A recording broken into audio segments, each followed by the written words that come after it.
Live? Yes, we are. Hey guys, welcome to episode 38 of. Actually, it should be 39. I mean, It just kind of sneaks up on you, doesn't it? yeah, The I show know. goes live. What episode is it? I Yeah, actually no. I actually got to throw some respect that you're numbering episodes and seasons the way you are. I think I did that for a couple weeks on my personal podcast before I gave up. And just like, I don't know, it's another episode. It's the date. Just look at what date I published it, and you'll know. It's fine. Nobody go.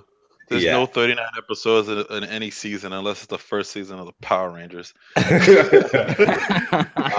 Well, guys, thanks for joining. Of course, our usual hosts are here. Starting off with Mr. Warren Bowman from Booredatwork.com. Let's do this. And of course, Mr. Juan Bagnell from Some Hey. Guy. Stoked as always, West Coast represent. You were out here on the West Coast. I wish you'd. I wish I'd known that you'd be out here. I would have tried to meet up with you. Well, I was in San Jose, and hopefully my friends aren't watching this. I realized that I have so many friends who live in San Jose. I had no idea. One of my very as long as you shunned them too, I guess that's what I'm saying. I guess that's well. Hold on a second, Juan. At least be in the same state when I'm over there in California. When I was there last August, you weren't even in the same continent. I mean, I'll put it this way: the hotel I'm staying at. So my buddy was like, "Hey, you're in San Jose?" I was like, "Yeah." He's like, "Where are you?" I'm like, I mentioned the hotel. He's like, "I live next door."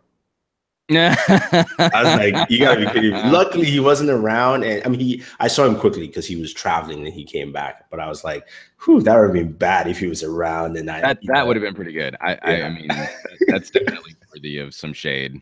Yeah, but yeah, we have some stuff to talk about this week. Any uselessness of the week, guys? I know we didn't put anything down, but we probably have a few things out there. So it's not so much a uselessness. I do just want to kind of point out to people, and we don't have to go down the deep well. I think our audiences are pretty well versed in this techno-political nonsense, but we're getting some very positive indications that the FCC might be trying to make their move on net neutrality during the week of Thanksgiving. So for those of you who have continued to be a part of the conversation, I have failed spectacularly at trying to get other outlets to cover more net neutrality news. I've been reaching out to podcasts. I've been reaching out to newsrooms.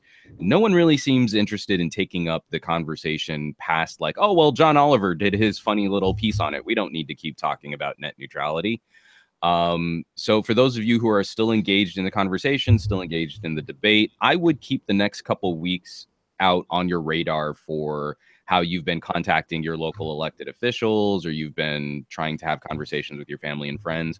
I'm feeling pretty positive that if Chairman Pai tries to make his move, he'll do it at a time when no one's paying attention. Sorry, it says chat is disabled. I apologize. I did not disable anything. I didn't even know how to disable it. Disabled itself. Yeah, I mean, it's like I can't. I just can't. Where do you? Yeah, it says enable live chat. It's enabled. No, I don't think you can enable it when the show is live. No. I went to the settings and it's ticked that it's enabled. Like it's enabled. I didn't change it. So I apologize, guys. There is no live chat. No, there's people in the live chat. I'm looking at it now. Live chat? I don't see it. I'll jump in too just to help manage. Okay, it's there. It's there. Sorry. Yeah. No, it just told me no live chat, and then I had to refresh. I'm like, okay, what's going on? So sorry. Yes. FCC net neutrality. Pay attention, guys, because during Thanksgiving, while you're having turkey dinner and then going to buy stuff on Black Friday, they might try to slide it. Yeah, I feel like this. We're still talking rumors. This is political insider stuff deep in the weeds. I'd keep an eye out. Yeah, definitely. All right, let's. Sorry, Warren. Damn it. No. Yeah, let's move on to some stuff this week. The Xbox One X launched on Tuesday. I know Juan doesn't have one because he hasn't bought a console in such a long time. But no, I did. I have my SNES Classic right here on the desk. Okay, he has his SNES Classic. But we're talking about Xbox One X. I know you're putting out some videos out there, Warren, and you have yours. Have you got a chance to play the console, play some games? I actually haven't, because I recorded an unboxing that had about, after that I had about 2 or 3 days just being busy with other The stuff at stuff, yeah. events. And I still haven't actually officially plugged the thing in. I'm still recording B-roll and stuff that I need so I can get to the point of plugging it in. I hope by Sunday I might actually be able to play a game. It's just the, if you're a reviewer, you know how it is, especially Yeah, when it's a phone is so much easier to set up, because all it is pulling it out and your data's in the cloud, and it's pretty much, it just transfers, and it's the end of it. It takes a little bit of time. That's the only time you're just annoyed, because you yeah, do it so many times. You get a little annoyed by it, but generally that's done. When you're dealing with anything else outside of that, gaming consoles and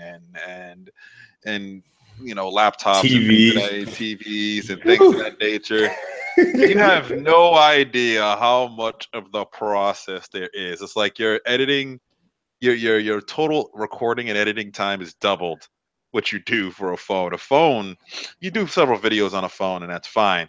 And there is obviously a time that takes Yeah. to be able to be done. But you typically learn how to refine it really fastly, because you tend to do the same things several times over and know what shot you're going to get ahead of time. So you can cut corners to save time on that. Not with consoles and things like this. This is like, it takes a while just to get one video done. Then you got to make sure you record it enough so you can get a head start in the second video, and then leading a third video. Then you came up with some brand new idea. Got to go back and record some other thing because you didn't record it right the first damn time. Get it again. To have stagehand to be really awesome. Yeah. Well, I guess I But will. beyond that, I will my talk ranting. about the console again. The one thing I will mention, which is what Steve Osborne is talking about, because I had a lot of people in some of my videos say, "Well, it's not 4K," and a lot of people keep missing the point that it's all about developers. Microsoft has delivered a console that can do 4K 60 frames per second. That is not a lie. Now the question is will developers do that? So right now they have this whole thing where they're enhancing a lot of games in there. Some games are 4K 60, some games are 4K 30, some games are just 4K, and some games are 4K 60 HDR. And the one, yes, so it's expected, but the one benefit you will get is that every game that is enhanced that I have tried out, I've tried about 15 games, they all look much better. I mean, the ones that are truly 4K 60 frames, there's some that are 2K resolution. Yeah. They've been jumped up, but especially the 4K 60 frame games and the regular 4K games, all those games look, I mean, they look like I literally was playing on my PC with a 4K monitor. That's what I got from it, personally. Here's the interesting thing when people complain about 4K in games. If I remember understanding, and I might be wrong with this on game development, when they start developing a game, which has to be developed on a PC, of course, and they move it over to whatever console, wherever they're deciding to do, usually the resolution is whatever they can make it to be, or the highest that it possibly can be as they're developing the game. Then, as they decide what consoles are going to release, how the game plays at its best rate, they reduce the resolution down to whatever they feel the game's going to be its most consistent at, is from what I understand with development. So when people say games aren't 4K, and I'm like, every game's technically kind of developed at a high.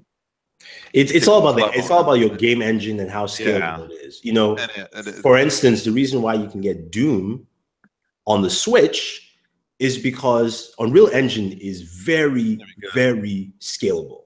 Very scalable. That's just it. That has nothing to do with necessarily the power of the Switch. Is that the game developers spend time creating an engine that can go from, Unreal Engine works on your iPhone all the way to a PC.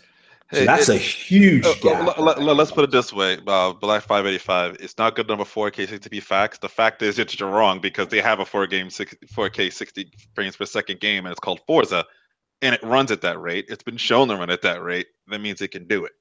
Is part of the question when we're talking about these games that have been enhanced that we're still on the developer side of these devs not knowing how to get that horsepower out of this box yet? I wouldn't say that. I would say the answer to that question is one is time, but also it's how the game was made. Because the enhancement part is literally saying, you know, especially how they developed the very initial game as to what the console can do now. And they're like, look, so Microsoft says, look, as long as you get it past a certain point where visually it does look like you've made a change, for these older titles, we accept it. But for newer titles, we want you to go to 4K. So which is why a lot of people are a little confused about it, because it's older titles. So for instance, one of the biggest ones that I saw was Witcher 3. Witcher 3 ran at 900p on the original, on the Xbox. And Witcher 3 it's a hard game to run on a PC. I have Witcher 3 on PC. Isn't it a PC game that already has 4K 60p capabilities on the PC? Yeah, it is. But to get it on 4K 60 on PC is look, you're running 2 Titan X's, or at least but the assets are essentially already there for that to make itself happen, so they can squeeze it in so that in theory it should work. It won't work in the similar to the PC. The Xbox is construed ways to make that to work, but essentially that game is a 4K 60p game that they found a way to make on a console, so it's there, it has its capabilities. I think what's different is that games that were never done that way, that weren't done in that mindset, that weren't done for the highest, which is a lot of the standard console games that are not meant to be on the PC at all. I think you run into those things where you're going to get up-reses or enhancements, or the assets aren't made necessarily with 2K or 4K resolution. And because you guys are totally right that I am kind of out of the loop on console tech right now. When we're talking about up-resing, are developers making an effort to at least include proper 2K or maybe even quad HD elements or so that started with the PS4 Pro. So PS4 Pro, Sony came out and says the 4K, it can handle 4K. No, PS4 Pro does 2K, and then it's literally up-resing. Yeah, no, which is I mean, it's not fine. You don't notice it. It's just what it is. You actually really don't notice a difference that much when it's jumped like that. It works for what it does. It's just that it's a trick. It's a trick to make that thing work, to make it to say that it's 4K. But because it's better to operate from 2K than 1080p, right? But you can't trick the big thing. The big thing about the Xbox One isn't even the 4K. It's the 60 frames per second that it's doing. That's the big deal that matters. And that's something that the PS4 can't trick itself into trying to do, because that's just raw horsepower and consistency of game engine that's gonna make that happen. With all this all said, though, if the game looks good, can we just freaking play the game, not complain about it? Yeah, no, that's the thing. That's one of the biggest things there. It's just like, just play the game. I mean, Jesus Christ, Nintendo made a living off of this. They literally put out a 480p console in the era of HD and outsold everyone. I think I mean, you're definitely right. One of the things that a lot of people are not even getting. I went back to play Titanfall 2, and when you played in 60 frames per second on your TV, it's a first-person shooter. So you now go, this is what it's like. It's almost getting that PC feel where everything runs really smooth if you have a powerful PC. Because for first-person shooters, 60 frames per second is sweet. You know, you're not going to be strafing, and you can now see your input lag just going across the screen. So, although it's way less cinematic, guys. I mean, really, movies are 24 frames per second. So obviously, the best way to game in a cinematic way is it like 16 frames per second, because then it's like 30% more cinematic than a movie. I love the black 585 system control. I'm just telling you what it is factually. The PS4 Pro does not do 4K and can't do 60 frames. But you know, the best part of the Xbox One I like is the fact that you can capture your games in 4K, 60 frames per second on an external hard drive. Just plug it in. There's not even, so you don't need a capture card. You don't need there isn't a capture card that's out that does that. That's like that's not a commercial based one that does that. Like there's no Elgato one or anything like that has that capabilities. Are there any capture cards that do 4K 30? No, all the capture cards I know of. 1080 60. Now, if you're recording a game internally on your own, you can record a 4K 60, like if it's on a PC itself, but not like from a capture card itself. That doesn't exist yet. I'm assuming now with these consoles out there that they'll eventually put that out there. That now that you have two consoles that are capable of 4K recording, that I think that will see that sort of thing could have kind of come through. But it's amazing how many like graphics Nazis that we have right now, and it's specifically from the always butthurt PC master race, because they can't stand console. Because the closer they get to whatever a console can do, the less relevant their PC becomes. I would disagree. Can I finish my sentence? I would disagree that it's the PC master race. It is the PC master race. I'll tell you who it is. I'll tell you who it is. The PC master race right now. You're not even. I'll tell you who it is. I'll tell you it's console gamers who can't build a PC. Not you guys. I'm saying the people who want. There's a very small segment of people that will talk, and I'm not trying to point fingers. There are people who will say, "Oh no, it's this or that." These are people who don't have a PC that runs that. Because most PC gamers who run like that go, "Yeah, my PC is better, but I understand why I have a console. It's different. I'm sitting in front of the TV." But the thing is, anybody that knows that Xbox to do 4K 60p can probably build a PC or go buy a gaming PC. They probably already know how to do that. So this console is completely pitched at PC gamers. That's what it's for. They're using us as the evangelist to push that forward. Because eventually they want the Xbox One X to be just the Xbox that everyone sees. That someone goes into the store and says, "Hey, I want to buy this thing," not knowing any idea that it does this 4K 60p. It's just a nice thing that it has. They'll push it as that. But I can see if it gets more successful, Microsoft shifting that focus a little bit to get more other people that are more casual gamers or gamers that aren't necessarily in the knowledge of those type of things to sit there and say, "Hey, if you want a PC-like experience and you want to keep it simple, go get this Xbox One X over here." And I think that's how they'll pitch those folks. Versus, I think right now, this is just all the tech community, the fan base, the PC gamers, those people that are gaming in general. They're trying to use us to make that push going forward.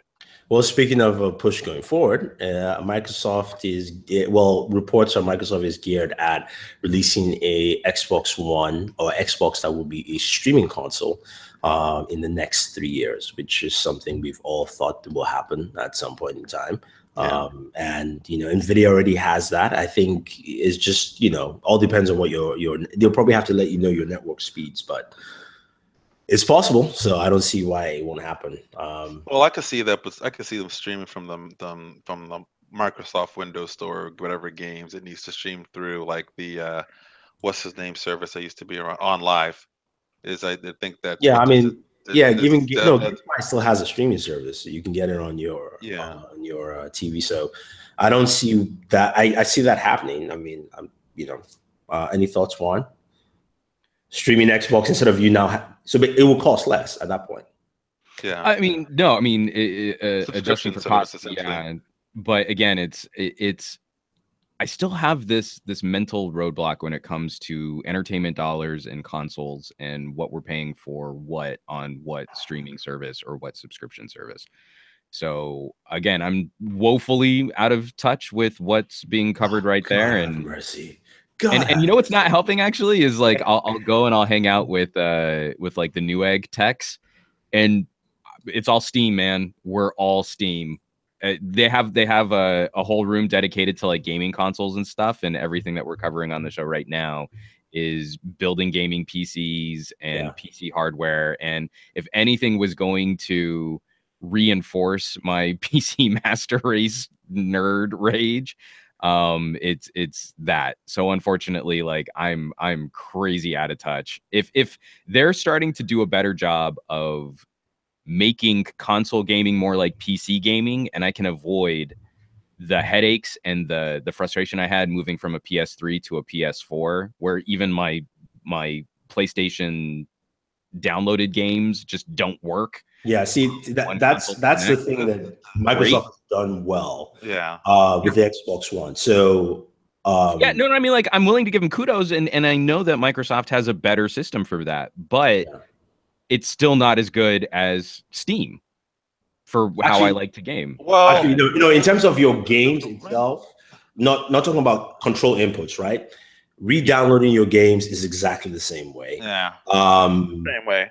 Actually, it's technically I would say it's a little better because you also have the ability with an external hard drive. Doesn't matter what, as long as you have a USB hard drive. What I think he's more a lot talking about is like, I want to be able to play my old games on the newer console that's out there, and yeah, that part is. The problem was a lot of the consoles back then were on a PowerPC based architecture, and it would kind of change. So there wasn't really a way. I mean, when you went from Xbox to Xbox 360, they couldn't do it because they were on an Intel x86 based system. They switched to a PowerPC based system, which is a normal system that you normally see on most consoles. They were doing it on there, and that's what built and grew them. But then they went back to x86 architecture again with the newer Xboxes. There had to be some emulation that had to be made because these are two languages that just frankly don't speak to one another. And Microsoft, because they're a software company, can kind of push and find a way to do that. What happened with Sony is when they made the PS3, they made a whole different cell architecture that everyone had to learn. And for its time, what I thought was so hilarious was seeing how Cell was actually this amazing distributed computing platform for like hardcore number crunching, folding it style. Yeah. And you're like, this is actually kind of a terrible solution for gaming. Yeah. Well, because the only team that learned how to use it was like Team Ninja and like the Metal Gear Solid team. They're the only ones that really, because they're so tied with Sony, they got to be able to use the cell processor and get all of it out of it. Mostly everyone else back then just made the game on Xbox and ported it right over to as best they could to the PS3, and that's why the PS3 has so many issues. But then they switched to x86, similar to now what Xbox runs. So now game development is. They make a game. That is one thing I need to see change from game developers across the board, especially now that you have x86 architecture across the board, from PC to your Xbox PS4, right? They can't complain now. You shouldn't complain, and you should be able to max out each console. Like, I want to see the PS4 games be maxed out, the Xbox One games be maxed out, and not give me, because a lot of, I forgot what it was, like Call of Duty is running at a lower frame rate because on the Xbox, because it's built on the PS4, even though they're all x86. So they were like, it's going to run at pseudo 4K 60 frames per second because Microsoft just wants 60, and they're like, we could do 4K, but it's our lead console is this. I was like, for crying out loud. I mean, if this console can push it, then you might as well push it. And it's not like you're doing any more work, in terms of building on a different architecture. But anyway, speaking of different architectures, Intel will be integrating AMD GPUs in their new mobile processors. What? Yeah. Intel went on two things happened this week in Intel. We'll kind of combine both stories. They announced that their upcoming GPU integration will no longer have a Polaris GPU, which is their internal GPU, but will run with AMD GPUs, which is kind of a shocker because we would think, at least, since AMD is a direct competitor with Intel on at least the processor front, they might as well go with NVIDIA. But they're going with AMD. AMD has a new GPU solution that is based off their Vega line. And then also the AMD boss leaves for Intel. He said he was taking a sabbatical, and then after this processor news was announced, it was like, my sabbatical is over, and I'm going to Intel. He was a GPU guy, right? Yes, GPU guy. Sorry, GPU boss. Not the head boss of AMD. Well, pretty convenient when Vega didn't live up to the hype that they pitched it to be. All of a sudden, he sort of finds a quick way to migrate. Well, yeah, I mean, the problem with Vega is that you're going to see the problem with Vega solved by third parties, because I've seen some of the benchmarks for the third-party Vega cards, and they look like what they're supposed to look like.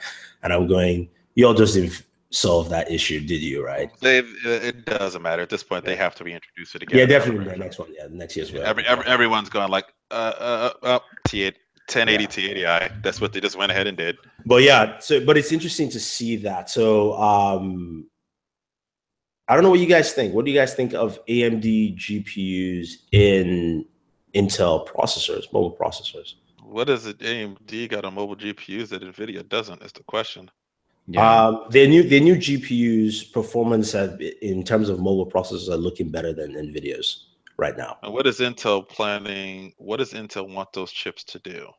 Like what devices are they looking to have? We don't know yet whatsoever. I think this is looking at like entry level laptops where the Polaris could not give you. This is going to do better than Polaris anyway. So they're looking at giving better performance at that rate, where you're looking at like that $800 laptop, maybe something like that. So they can play Bejeweled better. I mean, like, I'm just saying, like, I don't really like. If it's based on the Vega line, it will be plain simple. I mean, no, anybody is serious about Overwatch isn't spending $800 on a game on a laptop. Just spending a lot more. No. Actually, you can run Overwatch on almost anything. And the hardcore nerds and the ones that are really good at that system, that game, aren't buying $800 laptops.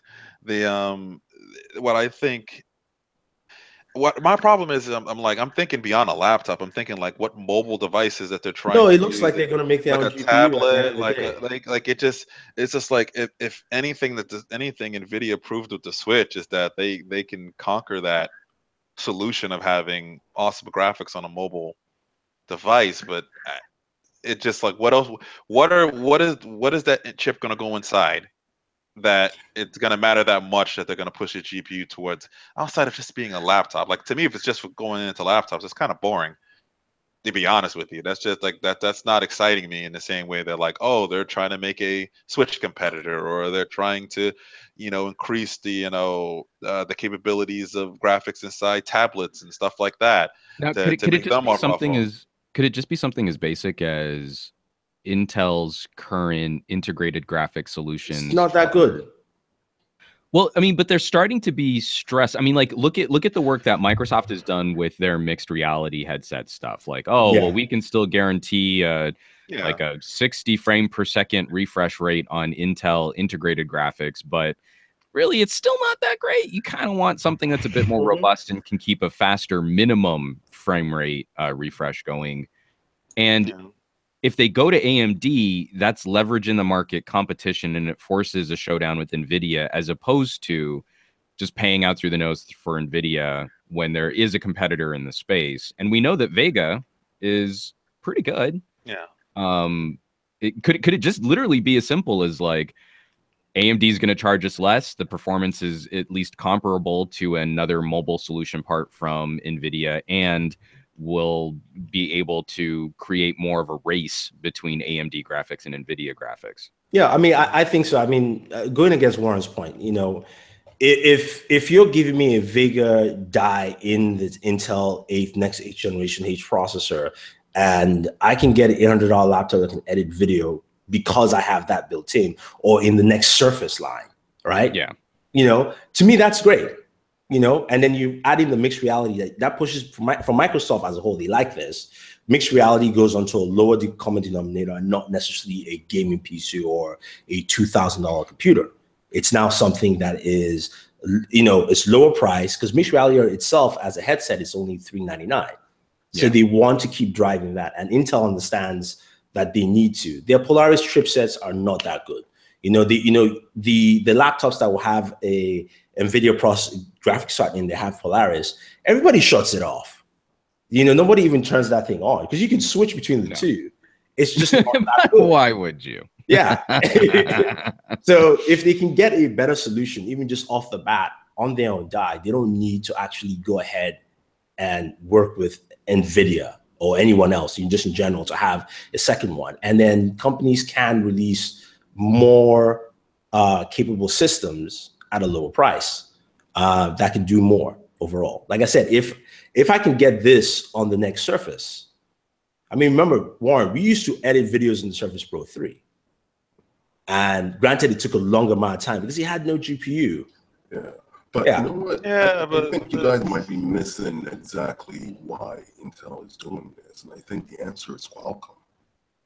Qualcomm has really been pushing Intel on this always-on PC, especially with the announcement that Qualcomm is moving into the PC space earlier this year.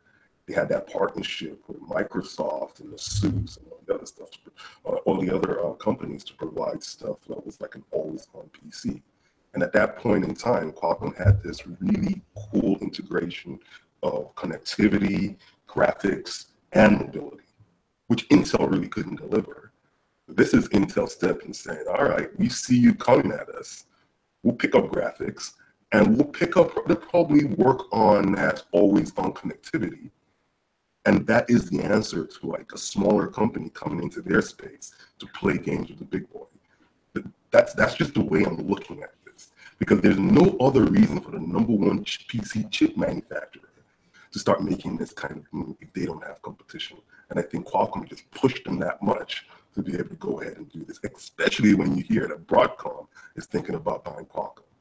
Then it starts making sense. Intel's like, we got to preserve our dominance here. And this is probably the best way of doing it. Thanks for that extra perspective, Sam. Just shut it. Sam, just so you know, you're going robot voice. Yeah, your audio too. Remember when I used to go robot voice? Yeah, when I started the PC, I couldn't even use my mouse. So it's like everything on USB, I have to shut down and restart. Yeah. But I mean, I think it's interesting just because, like, you know, to Sam's point, if you're adding the Qualcomm thing, you're looking at the way the market is changing. Also, the fact that, I mean, we're going to get thinner, lighter devices continually because of the success of the Surface, you know, and even look at high-end PC gamings, right? Asus released the Zephyr, I think, is the laptop. It's a gaming PC with a 1080 graphics card that's like this thin.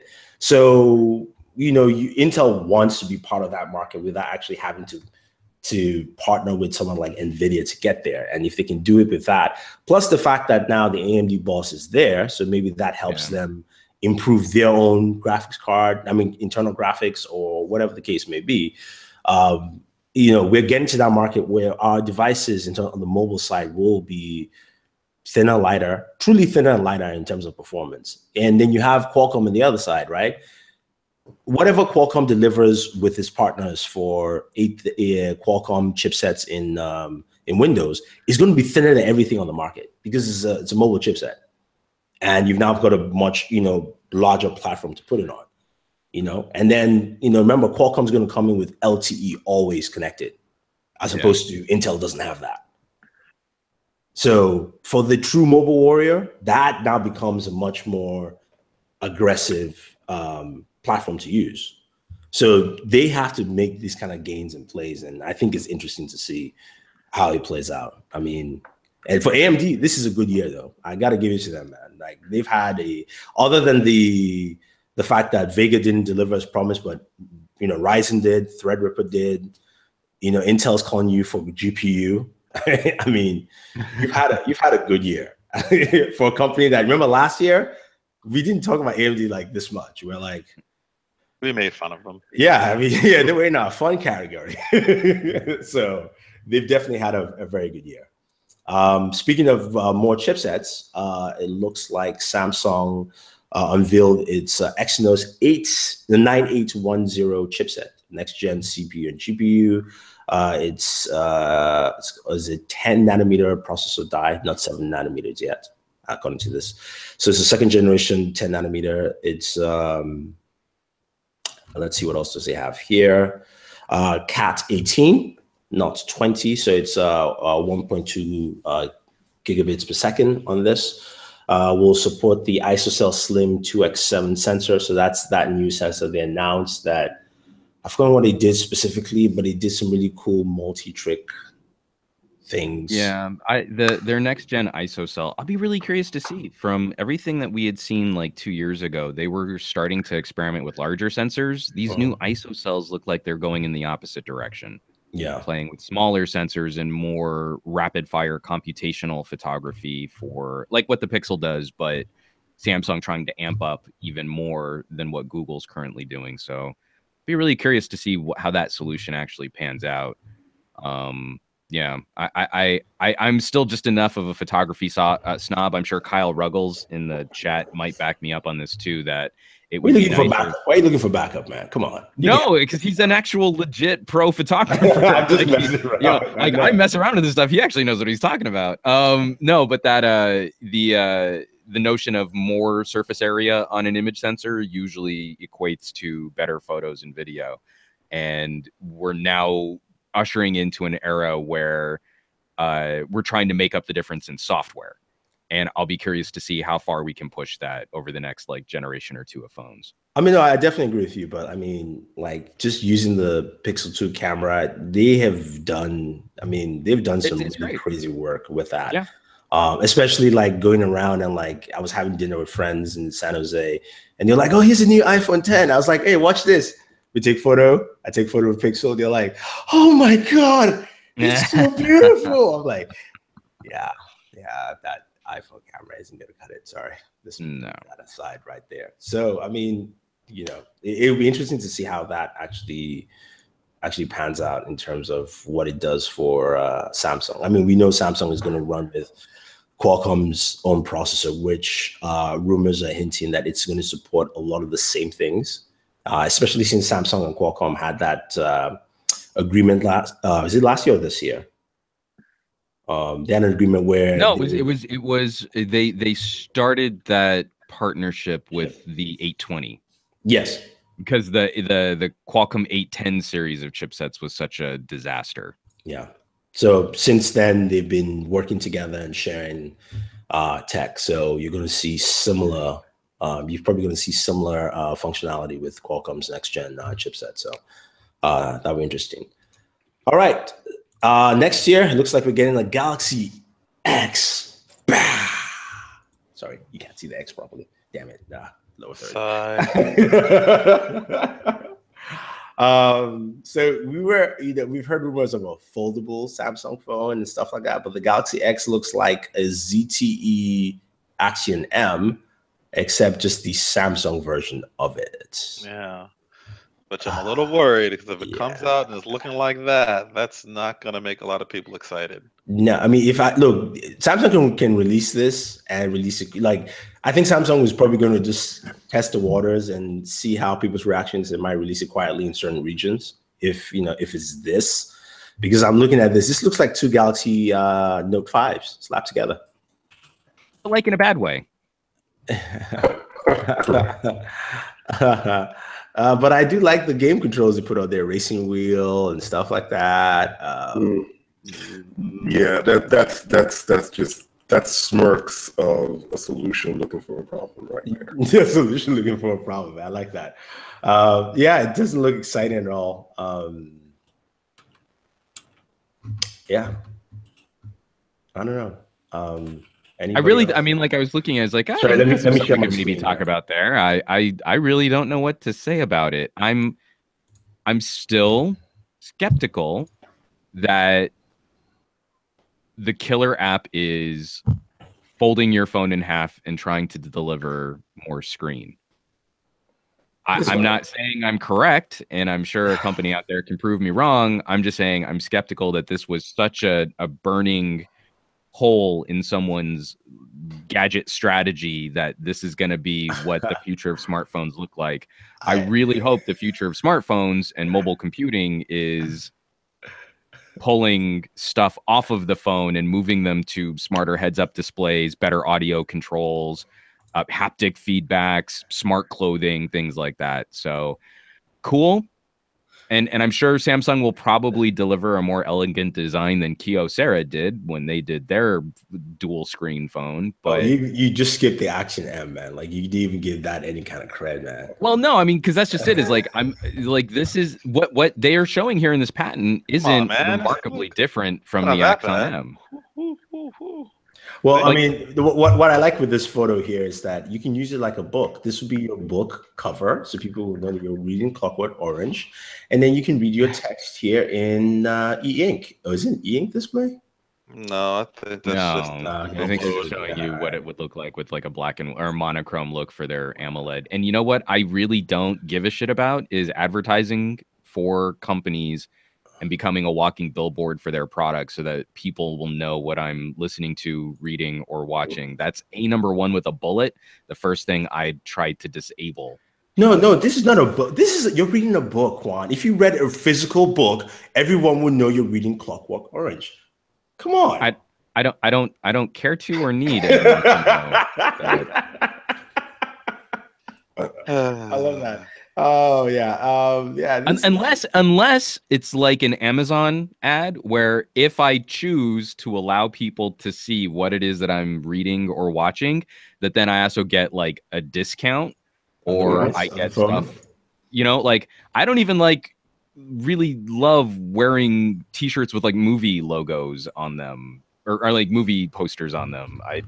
I like showing off my fandom in more subtle ways than that most of the time, he says, wearing a Power Rangers t-shirt for this actual broadcast. Exactly. But it's still... What about that hat? Oh, but see, do you what is this hat from? Really, man? Well, you guys know because we're friends. If you didn't know, we wouldn't be friends. But I'm not walking around with an alien hat and get away from her, you bitch, with Ripley like painted on the side of it. No, this is subtle. Oh wow, I love the fact that Juan is keep ranting. Just go ahead. We love your consumerism rant. No, I'm good. But like, you know, my favorite shirts are things that are a little bit more clever than just like, you know, I'm not gonna walk around Shaun of the Dead, haha, it's a cricket bat, you know, like no, I want the logo from the Winchester on a shirt, because then if I walk into a room and someone else is like, oh, hey, is that from Shaun of the Dead? I can go, yes, you and me can be friends. Oh, and I would have just said Supernatural. Sorry. Or see, and even that would be like, oh, I'm also a fan of that piece of media. I'm not going to walk around with like the actual like brothers on their faces. Like, oh, he's so dreamy. No, I'm more of a Sam guy. You know, like that's not. I can't. No, never mind. Sorry. Okay. All right. Cool. So let me just ask a question here quickly. Richie asks, when do you think wireless 5G will come out? 5G is slated to roll out late 2018, 2019 in certain areas. So 5G is not as straightforward as 4G or 4G LTE. Yeah, it's a very different concept altogether. Yeah. Well, and do we see movement on them actually agreeing on a real path on a 5G spec? The only person, the funny thing is, the only person who's actually given any path is it's Qualcomm, not even AT&T. AT&T is rolling out 5G. Yeah. Well, they're calling it 5G. It's not 5G. That's the problem. It's 4G LTE plus spectrum. We're running into the same in the United States because companies love touting benchmarks and buzzwords. I'm getting the sense that in the United States, we're going to have to chew through a couple years of what we did when we went from GSM to LTE, where we had all of these 4G. It's just as fast as LTE, but it's really just like an HSPA. So one of the things that I got when I was in San Jose, and we had a Q&A with Qualcomm CTO and one of the CTO managers in T-Mobile. So somebody asked a question and said, now that you've rolled out 4G gigabit LTE, are you going to do the same marketing push and stuff? And he's like, look, let's be honest. Like, this is what it should have been from the get-go. This is what LTE was supposed to be. And we're not trying to confuse people with that kind of marketing that Juan just stated, because he's like, look, when we get to 5G, gigabit LTE is the speed backbone for 5G. And this is just the first stage. We're moving on to getting more than 1 gigabit per second to 2 and so forth. Now 5G has other aspects to it. And even the tech for gigabit LTE is there are 6 pieces of tech that allow you to get those speeds. So it's not necessarily even one thing specifically. And he was like, look, which is why we're not trying to make that, at least from T-Mobile's CTO saying this, like from our perspective, we're not trying to make it seem like we just want people to realize that fine, their speeds are just getting faster and faster and faster. And here are the devices that support it. And granted, it was only all Android devices. That's a whole different thing entirely. But well, that modem fight's going to get really ugly for Apple. Yeah, because it's just Android devices that, especially anything that has an 835 or Huawei's Kirin 970 processor that can handle gigabit LTE. So it's not a clear thing. And that's why when I said AT&T was saying they were rolling out 5G, that's not 5G. I mean, they're just running out gigabit LTE speeds. And gigabit LTE personally might be closer to 2020 than 2018, 2019, just because. I mean, 5G? I'm sorry, yeah, 5G, not gigabit LTE. 5G is probably 2020, simply because the rollout is I think really going to start in 2018 on the ISP side of things, and a couple of years before it rolls out to, with devices and everything else, with all those aspects that you just talked about. I think it'll probably be around 2020 before it becomes as mature as we have it here right now. Yeah, it's funny you mentioned that, because somebody asked another question about that. I said, okay, are we going to have the same issue? You said, I found what magazine it was it PC Mag? The guy from PC Mag asked a question. He said, are we going to have the same issues where when I tested 4G LTE, 4G when it came out, my 3G speeds are faster. Like the very first year that rolled out, 3G speeds were faster. And the response from the head of T-Mobile is that we're trying to avoid that with 5G, which is why we want the gigabit LTE implementation to be more uniform across the board. Yeah. So that, because when you switch to 5G, he's like, yeah, you're not going to notice the difference, because technically, again, gigabit LTE speeds are the speed backbone. 5G is more on interconnectability. There's also a new Wi-Fi standard included into that as well. So that, so that your Wi-Fi, more lanes and more layers. So if you have like a 4-lane highway and then you have 4 more lanes on top of that, it's more like you're thinking throughput, you're thinking connectivity speed, you're thinking protocol, you're thinking intelligence of when lanes are going to drop off and pick off. It's actually very impressive. Yeah. The one thing I would say, so I'm dropping a video on my gigabit LTE, not gigabit, sorry, speed test between the Galaxy Note 8 and iPhone X. So the iPhone doesn't, we all know the whole battle between Qualcomm and. Did you get the Verizon iPhone? No, I have the T-Mobile one. T-Mobile one. So you have the Intel? Yeah, the Intel chipset. Yeah. But here's the thing, and they said this. So they said this before I did it, and I was like, okay, I have to see it. And they said, look, the beauty about gigabit LTE as you see it move forward with 5G is that the reason why you want to have gigabit LTE is that it means it's quicker in and out for devices, so that all the devices can actually tap into the better performance. And devices that are not even capable of those speeds, you will see faster speeds. So they ran a demo where they had all non-gigabit LTE devices, the max speeds were 30. And then they ran another demo where they split it 50-50. The max speeds for the non-gigabit LTE moved from 30 to 60. And they were showing that. So I said, okay, fine, let me do it. I put my iPhone down and I ran my iPhone first, and you did about 40 or so. And then when I ran it on the gigabit LTE network there, my iPhone went from 40 to 145.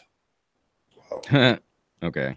So that's the other benefit that it's hard to describe. It's just that your older devices will benefit when they're more gigabit LTE devices as well. Well, so I tested with my device, not theirs. So I was like, okay, I can see where this is coming from. Well, and one of the things, I mean, I think people have been sort of dancing around some of this stuff when in the chat, and we can talk about the actual LTE technologies, like the actual wireless standards that make it to your phone. This is another conversation we need to have about backhaul. That's a long conversation.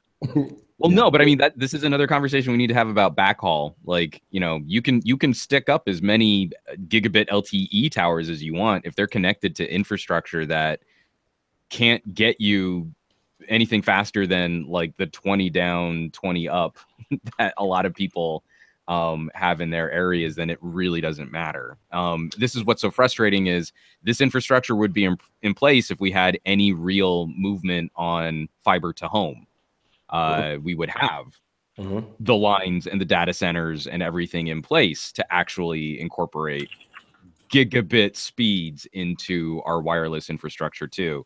And this seems like sort of an end run around that. So we can say, hey, it's gigabit LTE. Awesome.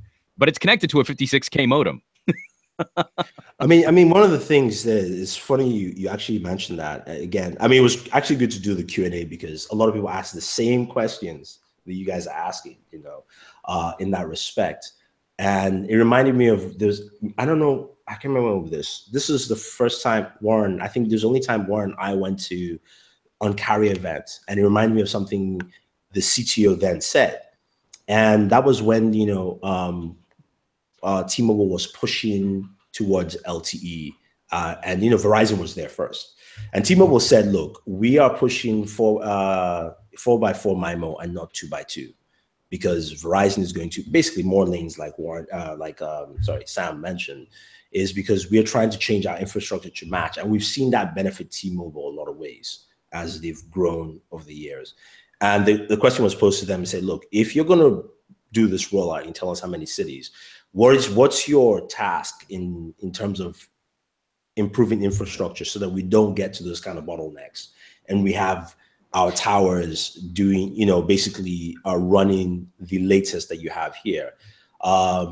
T-Mobile's response was they're actually trying to retrofit their older 3G towers as well, because they have a lot more of those technically than the newer LTE towers, to basically expand their network. Well, so I'd like to see more of that from everyone else in general. Some of what is within the 4G LTE standards in terms of wireless protocols are some things that are also in 3G as well too. So it allows them to adopt that a little bit better.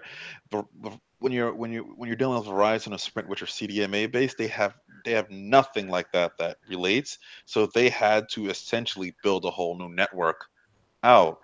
And then from building a whole network out, they'll eventually evolve again into like, this is why they're trying to get voice over LTE and all that stuff, because they're trying to get rid of CDMA essentially and just cut it off completely.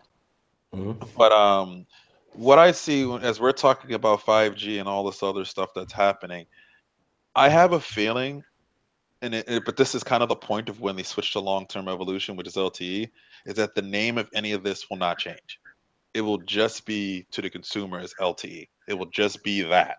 And whatever extra speed sort of come out, they might pitch a gigabit speed. They might pitch the 4G LTE enhanced thing for marketing purposes.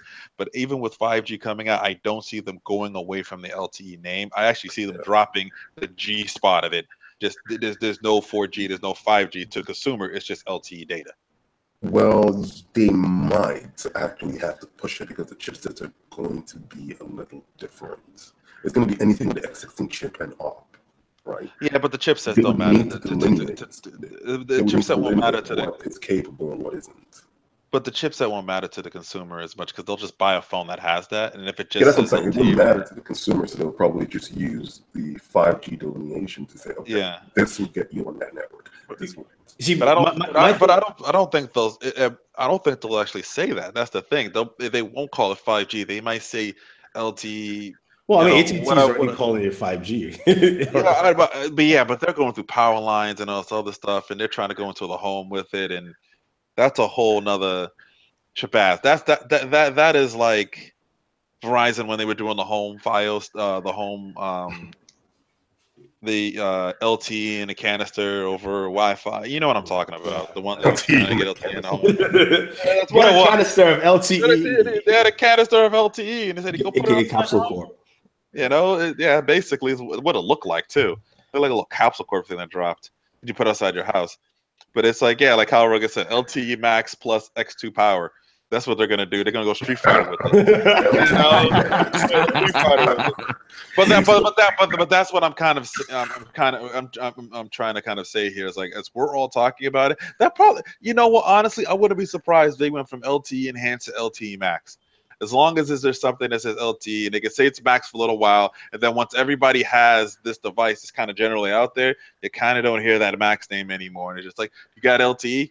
That's all that's going to matter in the whole thing, because the whole point of them, all these companies in this agreement for LTE, was that they were supposed to set a specific sort of standard that they all can communicate with, they can all use at the same time, and then we're going to run into compatibility issues like they did with CDMA, TDMA, GSM, and IDEN, and all that other nonsense that they were dealing with before.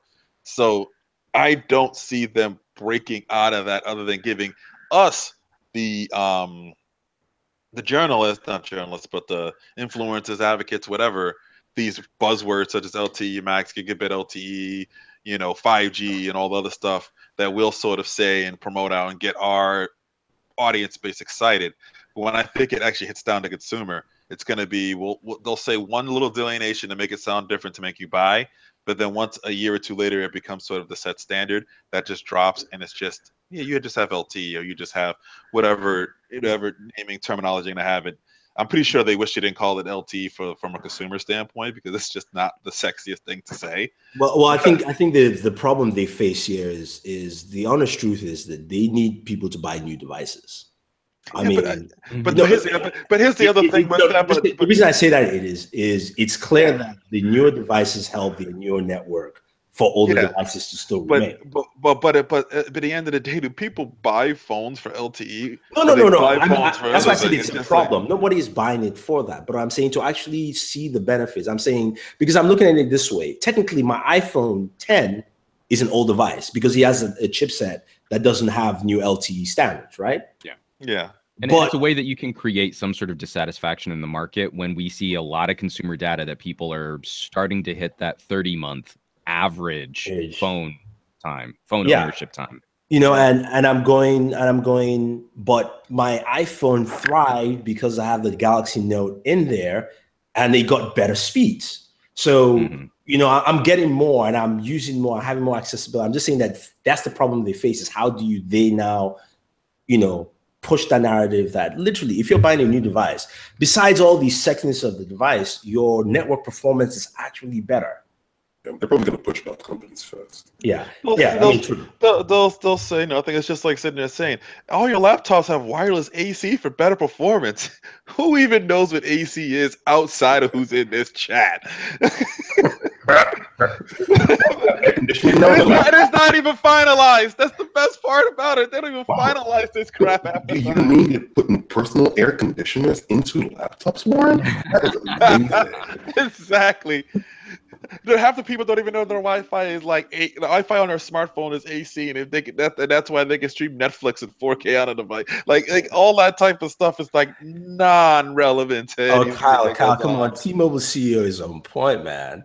He's not an asshole. He's a masshole. It's a very big difference. That's right. Thank you very much. It's a very big difference. Look, they were aggressive in doing what they needed to do to actually be a player in the game. And you know what? They assholes. They took AT&T's money and went baller with it. It was just like a bad divorce. I was like, yo, homie. I mean, like, whoever on the T-Mobile side came up with that deal, like, they have a shrine. I hope that dude is rolling in it right now. He has a shrine. He has a shrine inside the headquarters. He has a little bus that you walk in the door and see. And all this underneath it is genius. The Scrooge McDuck pit of money that he just bathes in. A money bin. He's got a money bin.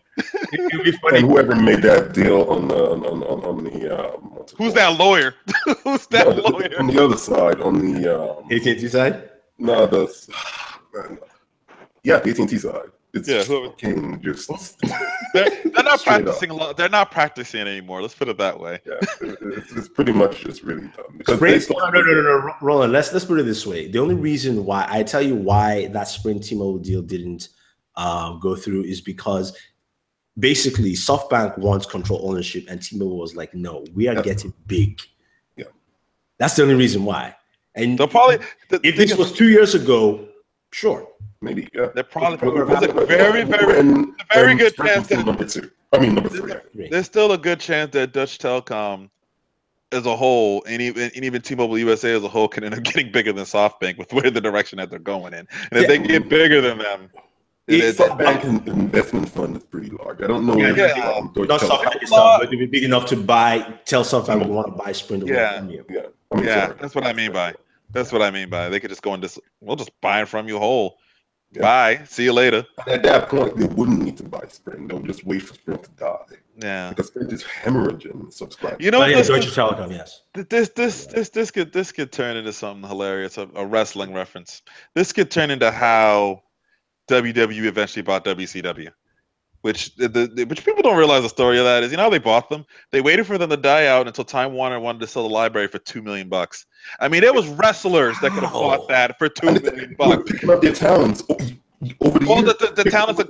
The talent contracts. See, that's the difference. The talent contracts were different because they're all independent contractors. So if they had decided to actually move over to WWE, they all would have had to sign new contracts. So instead, a lot of them waited out because they had sweetheart deals, contracts that Time Warner was still paying. This is why during the Invasion angle, you did not get Hulk Hogan, you did not get Sting, you did not get Goldberg, you did not get the bigger players that were part of WCW because they were all on way better deals than the smaller guys. So it was like $2 to $4 million a lot. It was something ridiculously cheap. I just remember, I think Chris Jericho was saying, I said, I wish I would have known. I went and tried to buy it myself. It wasn't that. Like they got them. They got it pretty good. And I wouldn't be surprised if I mean, they got that with the agreement. They couldn't actually run WCW anymore, though, which they found out later. They couldn't treat it as a separate show. It's like they couldn't run. That initial purchase, their initial idea was that WCW was still going to exist as a separate entity, and they were just going to run it behind the scenes. But in the deal, they found out later they couldn't do that, and they all kind of got it squashed away. And I think with the T-Mobile Sprint deal, that's probably going to be the same sort of thing. They'll just wait till Sprint gets so down low, they'll buy him cheap and then just eliminate the name. Well, I mean, according to Ronald Collins, Deutsche Bank owns 67% of T-Mobile. We know they own Deutsche Telekom. Deutsche Telekom. Sorry, Deutsche Telekom. Okay. Which they tried to sell off, but they couldn't. And SoftBank owns 83% of Sprint. The problem is SoftBank over leveraged or overextended themselves on Sprint. Oh yeah, I'm sorry. And Sam has said this for the longest time. They hooked up with wrong girl. The U.S. to basically date one girl that was called T-Mobile. She said no, so they went for the girl that really was available, and that was Sprint. It's the typical not getting the one you came to the dance. Yeah, I mean they hit the last call, and you're like, well, who's left at the bar? Yeah. That's basically what it was. And they were hoping they would be able to get enough of a presence in the U.S. to maybe parlay into a team. I mean, the thing that's interesting about Sprint, I mean, because we kind of, we poke a lot of fun at Lil Yellow as the fourth place carrier, but they're still pulling subscriber growth. Everything that I can look up over the last 2 years, they're hemorrhaging money, but they're not really losing subscribers. I think a lot of the advertising for those cut the bills in half thing has worked, and for some strange, weird reason, I cannot understand why, they probably have the most loyal fan base out of the four carriers, and I don't get it. Like Sprint users will not change from Sprint, even though it's how bad. They've always been like that, man. Yeah. Except for Sam. There's a video with Sam. Oh God, yeah. You only get back there, man. I mean, I left Sprint really grudgingly, and it was because I just wanted to be able to more easily play with more phones. Yeah.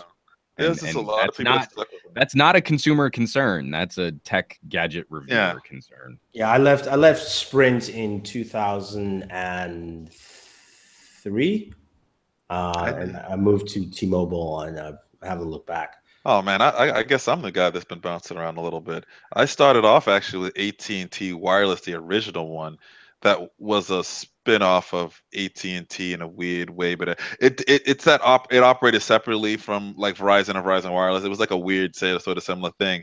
Then got bought by Singular, and then I was with Singular for a little while, and then eventually moved to Verizon before it got renamed AT&T, and I was with Verizon forever until I went with Project 5 for a year. And then, which is technically Sprint T-Mobile, so I guess I've been on both of those carriers before, my own personal line, technically. And then I went back with Verizon recently afterwards, once all the unlimited data stuff started to come back around again. I know, Sam, what are you on now, Verizon or? I'm on Verizon now. I did the whole gamut, right? I went from Sprint to AT&T, T-Mobile for what? 1 day, and then. Back to AT&T, and then now I'm with Verizon. I think I'm going to be staying at Verizon because Verizon is really where I started. I started out with Verizon way back when. And, I think being back with them right now is so far so good. I wish they wouldn't try to charge that damn red check tax that they charge us to be on their damn network. It's annoying. It's seriously annoying. That would eventually have to end as other networks get better. But then again, I did price two lines against some other carriers, and it really wasn't that much cheaper. Yeah, I mean, as I was talking to you earlier, I was like, I think I might try T-Mobile, and I did look at the prices of the lines, and I'm like, it's the same damn thing. Like, what are you like? there's a lot of pseudo false advertising going on when they advertise how cheap these lines are. I'm just gonna put that out there. We don't call that out very much because they're too busy sending us confusing math emails about how much a device costs. $23.46 if you spread it off over 36 months, plus putting a down payment of $395 down, and it sounds like an infomercial. But all you got to know is your device costs $300 more than it cost last year. Yeah, that's pretty much it. This is the one reason I actually appreciate Google and Apple going, the phone costs $1,200. The phone costs $1,000. You know what? I'm not mad at you for that because at least we know going in, and there's no funny math. They probably learned from the government. Well, but it's also, I think, after a point, it's getting to that stage where I'll have people say, "Well, I'm only adding like another $5 a month to my bill," and you're like, "You're still paying for that phone. Yeah, you will still be paying for that phone. It's not." You're saving money or you're getting a good deal. It's you're just cutting it up. But then again, if they're jumping every year onto whatever upgrade program, they're essentially. But we talked about that too when T-Mobile opened up. Like you can now jump like I forget how many times. That sounds like this great like freedom for the consumer, right? But I seriously doubt that many people are really switching up their mission-critical daily companion communications and computing device that regularly. I think that's a very limited set of people. You'd be surprised. I think it's a very limited set of people that are actually taking the hassle of keeping all the packaging right, putting the phone back away. T-Mobile, you don't need the packaging. You don't need the packaging on most of these carriers now. They'll just take the phone back as long as it's working well because all they're doing is refurbishing it or selling it for parts. They don't really care anymore. Start getting into the weeds on these things where it's just like a lease, like if there were scratches on it, or if this like an accessory didn't make it back with the phone, or you start getting chipped away at the money that gets exchanged for these types of things. So again, let me explain it for people because I use it constantly. This is how I got my iPhone 10 and the iPhone 8, and I use that to just change those devices. Right. Don't need the package, but I still return it with the package. I like to do that. I keep my packages. I would advise anyone who gets on a jump program. That is the title of the show. I keep my packages. Get away. I keep my packages. Get a case for your phone. It's very vital. There are two things they look at. They look at, of course, they don't look at scratches. They look at cracks. Yeah. Devices. Scratches essentially could be buffed out too with the right tools. But it's cracks and then water damage inside the SIM card, so basically within the SIM area. Yeah. I know for erosion. That means you did something to it. So those are the only two things they look at. In terms of scratches, because when I returned my S8 Plus, that bad boy had quite a few scratches around. Yeah, Gorilla Glass my ass to that one. Gorilla Glass my ass to that one because I got a scratch on mine like within 2 days. I was like this. I was like here, and I was like, they're like, scratches. They're like, it's not cracked. Doesn't matter. I was like, basically, they consider that normal wear and tear. Yeah. If it's only normal wear and tear, you can basically give it back for almost new. Yeah, but I'm still making the point that in this circle of people and the people who would be watching our live stream right now, yes, we are more likely to be swapping out phones more aggressively. Expand that out to your family and friends. They are not. Well, here's why I would say that it's more often than you think, because we're in a world, especially in a business world now, that people are BYOD. So they tend to use their own devices in terms of work-related things. There's a lot of times that they can put in requests to get X latest device from whatever. It's like BYOD means that they can't put in requests to get in. They They're do. Bringing their own phone, which again, the time it takes to set up the phone and get it provisioned by their IT, they're going to be even less likely to just willy-nilly flip a phone. It's nearly And you look at corporate accounts. My wife was on, and I can't remember if it was a 6 or a 6S, and they just upgraded her to an iPhone 8. It depends. Well, depends. And that's a pecking order thing. That's a pecking order thing. She's one of 3 women in the United States that runs casting and contracts for Activision. She's not low on the pecking order. No. She didn't say anything. She didn't say anything. And do you know why she didn't say anything? Because it's a pain in the ass to shift all of your stuff over to a new phone and have IT actually provision it for you. I'm telling you guys, it's not that hard. I do it on a daily basis. It's not that hard. Every time I get an email, I need IT to provision my emails. I need IT to provision my you have an MDM. My software RAS. There's an MDM, right? Yeah. So basically, all I do, I just go to the IT guy on my phone. I could all do it myself by going to a distribution site and whatnot and doing that. But I just hand it to an IT guy. He does it within like 20 minutes. I do it once, come back, and that's that. The actual provisioning is 20 minutes. IT guy here. The actual provisioning is 20 minutes. The actual provisioning is 20 minutes. You're working at like her location in Santa Monica has hundreds of employees in it, which all have concerns. So she gets put in a queue. And then you could do it out her phone for that period of time. Well.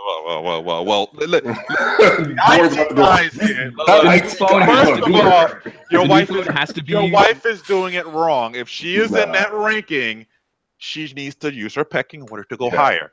Trust me when I say this. If she wants her phone faster, she will go higher in the queue. When the entire process involves having to requisition a new phone, having to get those costs approved, having to manage budgets, having to go through the IT department, putting in a ticket, all of that is just enough of a barrier to say, this is a pain in the ass. Setting up a new phone for a lot of consumers is a pain in the ass. So the only argument I'm making is you have plans where you can flip a phone every month if you want. The number of people who are using those plans and actually flipping their phones, the limit to which they can flip their phones is exceedingly rare. And I think for a lot of people, we're seeing phone ownership numbers increasing, not decreasing. We're seeing the average length of time that someone holds onto a phone increasing, not decreasing. And so I don't believe that these plans where, I mean, we were talking about this through LTE, you know, why we want to put pressure on the market. Carriers are trying to find ways to put desire back into the smartphone community, that people want to buy new phones more aggressively, not, you know, like holding on to their purchases longer. And I don't believe it's going to work just by marketing buzz speak that now you've got gigabit this with LTE that. I think a lot of consumers are already burnt out and they're going to say, well, my phone's fast enough for what I need it to do. I don't need to worry about what modem is in my phone anymore. Well, I get what you're saying. I totally, and in some ways I do agree with what you're saying. But at the end of the day, I think gigabit LTE or 5G is actually following a trend that I think we've all been able to notice recently with all these ISPs going to basically associate themselves with content providers, right? That's what the end game is for them. It's not really, hey, you can get faster connectivity. It's like you can get your 4K videos on your phone. Well, and Tim, to that point, I think those markets are actually going to serve to diversify data consumption even more. Yeah. Not that it's going to make me want to go and run out and buy a new phone, but let's say I'm in an area that gets terrible cable coverage. Exactly. And then I've got a box on my home and I've got wireless internet to my home through that. IoT devices, more modular things like smartwatches. I think smartwatches aren't really going to be the killer app, but putting LTE style connections into more devices, 5G is going to enable that to a degree that's way more exciting. I think consumers are going to be like, oh, this is another BS thing I've got to do. I remember when we went to 4G and I didn't even really have real 4G, blah, blah, blah, blah, blah, blah, blah. The sense memory on phones is actually going to work against 5G, convincing people to buy more phones. It's going to do a great job of convincing people to buy an entire ecosystem of connected devices outside of just the phone.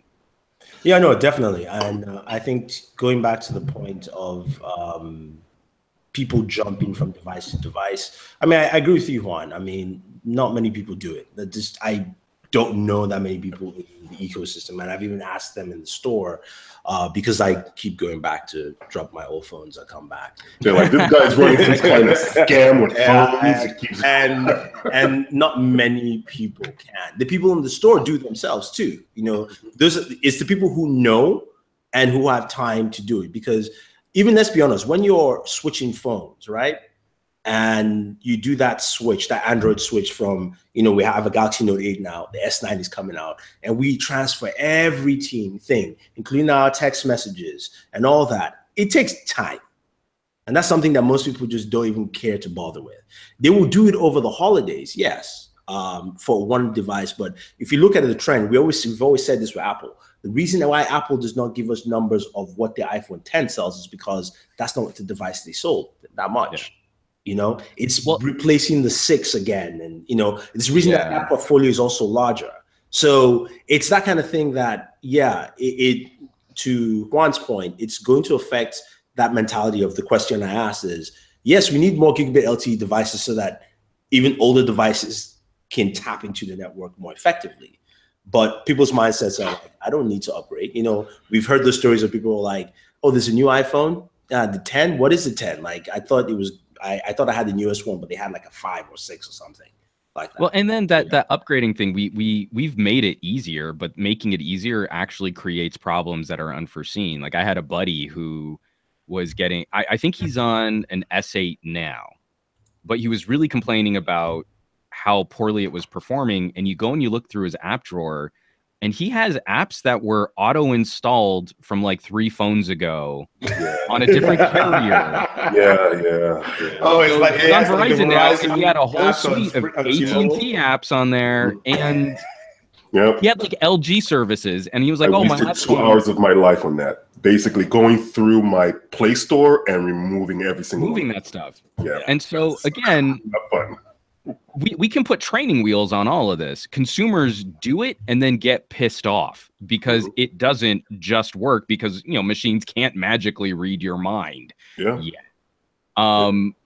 that's what we're running into with this kind of stuff. I really want to start bridging these conversations and saying, like, you know, phones aren't the status super sexy, desirable things that they once were. We still love talking about them. We still have a lot of fun with them, but we're becoming a smaller piece of this consumer base that we still have fandom for these devices, not just, oh, I need one to get my work done. And it becomes sort of an electronic leash for a lot of people. And so I think this is where we're all waiting to see what comes next. You know, we're all waiting to see what's going to be actually exciting for consumers again, because right now I think we're facing a lot of tech exhaustion for general consumers. They're not really impressed by this stuff when it's new. Get a Note 8, people. You will be always excited. I love that. You should have seen me and me when I got Dex. And I finally started using it. And I was telling E, I'm like, look at this stuff. It's like a real computer.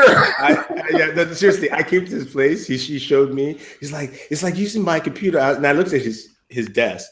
And this dude has a PC there with do you have 2 1080s in there? Yeah. He has 2 1080s. He's like, it really performs like a PC. I'm like, it was excitement talking, okay? I have a Surface on my desk. I have my PC, and I have Dex. And I was more excited about Dex than anything. I'm like, it's a real PC. I can go anywhere and plug this. And then, no, just not with that. He showed me like 4 games. Yeah. He showed me 4 games. He's like, it really is not bad. I mean, like, you know, your display is what? You have a 4K monitor, right? Yeah. It's like, the monitor is 4K, but you can see. And I'm just like, that's cool, man. That's cool. What? That's cool. I could play Hearthstone on it.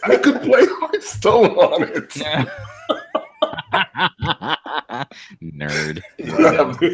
But you see, to me, I think when you start getting devices, just to close out this whole discussion about trying to get people excited about devices again, is trying to understand what people need from your devices. If you had someone with an LG with the LG V30 that really was a creator, they will be excited about that phone.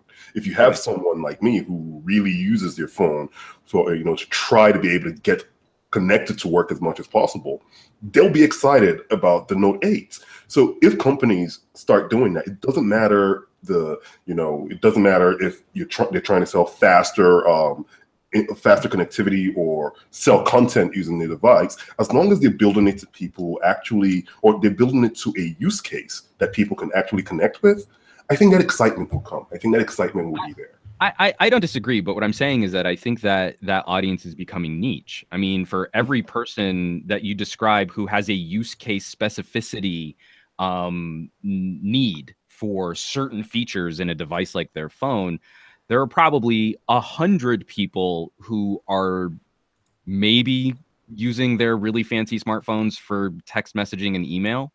I mean, I look at my Aunt Bree, and I don't even think she'll listen to this podcast. So don't say anything bad now about Aunt Bree. She wants to have a nice phone, and so she's spent a lot of money on phones. But you'll be riding around with her, and she doesn't use any type of mapping service from her phone. She doesn't use any apps. She doesn't stream any audio. She doesn't download podcasts or watch YouTube videos, or she text messages from her phone, and she makes calls from her phone, and she'll kind of read through her email sometimes, but she really likes doing her email from a larger screen with a keyboard. But she wanted a nice phone. And so that's why she has that right now. She used to have a Nexus, and now she has an iPhone. That's how little any of this mattered to her. Juan, here's the mistake you've made. Aunt Bree doesn't want to show you her tech side in front of you because she's probably going to dominate. And she's like, I'm just taking I'm just taking my little nephew. Nephew Juan has helped her set up things like Nephew Juan. and pointed out to things that she could be doing on her phones and why her phone probably wasn't running as well as it should have been. Juan has a lot of love for his Aunt Bree, but Aunt Bree is not. I think Juan, again, you got it all wrong. Aunt Bree wanted to spend more time with you, so she set up 4 scenarios for you to come over, fix that printer, hang out. I don't see Juan enough. I should get an iPhone straight from an Android phone. Exactly. He's like, I'm gonna. That was the wrong play. I don't see my nephew enough. Let me get something that I know he doesn't use. Yeah, but then you come over and be like, really, Auntie, really? Yeah. You watch the YouTubes on how to set it up at her place with more time spent. Yeah. But that's kind of the point that I'm generally getting at, though, is I think it's easy for us to lose perspective, and especially with the conversations that we have with people online, to lose perspective on things like that, where this tech revolution, if someone's even going through Facebook as like their portal to the internet, even that is kind of aggressive use, considering a base of people that we never hear from because they're not seeking out these kinds of conversations online. And I bet that base of people is probably an order of magnitude larger than those of us who really do care about all this stuff. Yes, and on that note, we have come to the end of the show. So this is the part of the show where we talk about what we currently have on our channels and what we can expect next week. And I'm going to pass this over to Mr. Warren Bowman, BW1.com. What am I getting passed over? Don't you go to Juan first? No, I said I'm passing it over to, not passed over. What are we passing over again? I'm confused now. All right, let's do a different introduction. He is like Arrow. He is the Bowman. Go for it, Warren. Oh, wow. I endorse that. That was him. Nicely done. He's like Arrow. He's the Bowman. And logging off. Okay. So what were we talking about besides? All right, I got some stuff up there. We got some. Come on! Tell people about the second sophisticated. I gotta look at what I had on my channel because I actually didn't remember. So. Mr. Warren Bowman has two. I repeat, 2 sophisticated unboxings. You should check it out. The one for the Xbox One is very. It's very unbraggadocious. So I have up there right now some Let me take a look here from last week. Give me a second. It's been a long week, people. As you guys may have known, they're talking about a sophisticated unboxings that I've been doing lately. One of them, obviously on the iPhone X, and then we've done one recently on another X product, being the Xbox One X, Project Scorpio edition, of course. Can't have anything less than that. I like how you threw that in there. Your edition, of course.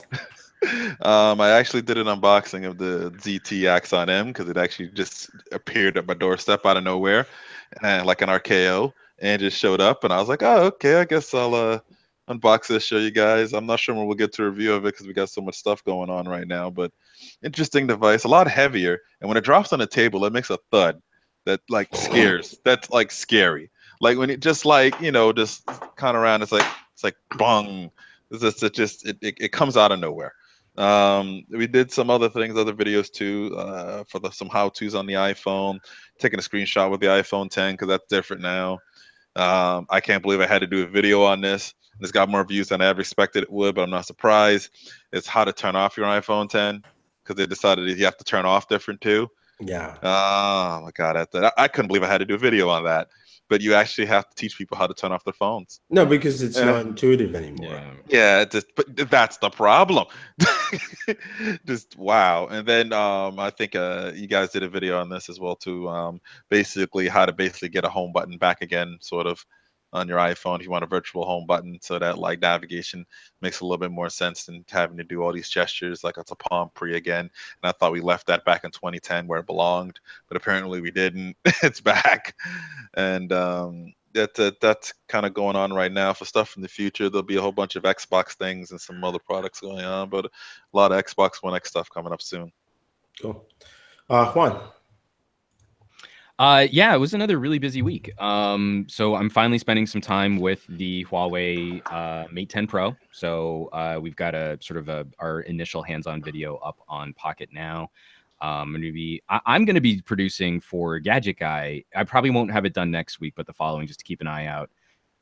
A comparison between the portrait mode on some of these phones versus like an interchangeable lens camera. During the era of the Lumia 1020, I did a showdown camera versus smartphone, and all these people that were trying to say your phone was just as good as like a proper camera. I'm hearing some angry baby stuff. I might need to jump out real quick, guys. But I'm going to be revisiting that now with all of these portrait modes. And then also I've got a review on the Orbit 4K Kodak 360 camera. That actually just went live this morning, and we have a proper page up now for the Geek Book Club, so you guys can see what books we're reading and when we're going to be doing our podcasts. Nice. All right, guys, I'm actually going to bounce because I can hear. I'm going to go help out with. All right, man. Have a good week. Stuff. Adios. And how about you, Sam? You do it for the whole. You. Anyway, on our side, we have how to add a home button to your iPhone 10. That's there. We dropped our ultimate iPhone 10 Face ID test. Got some help from David from The Unlocker. We tried different disguises, and you find out which one actually worked or failed.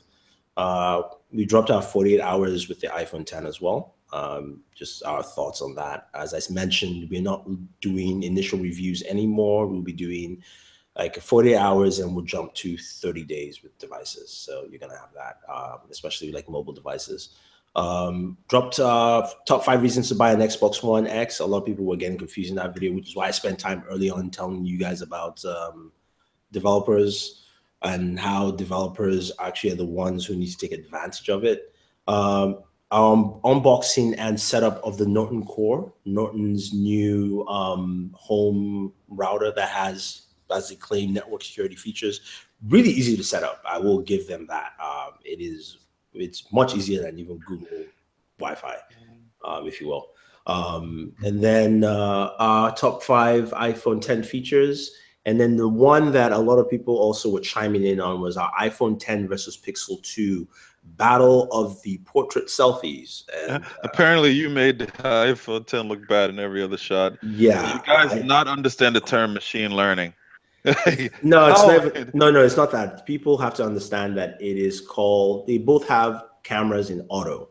I can't do anything. Like I just have to snap. But in the end of the day, machine learn. Better yet, you know what? Show them the photo before it processes. Because if you shut off the data and you take a photo that it can't process, it just sits in processing on that initial photo. Show them that, and then show them what happens when Google goes back and speaks to back to Skynet and whatever the hell it does, and then it produces that photo. Why it's doing better than the iPhone. Fine, yeah. So to check that out, it's almost not even really a fair comparison. One's just got unlimited access to data, and one doesn't.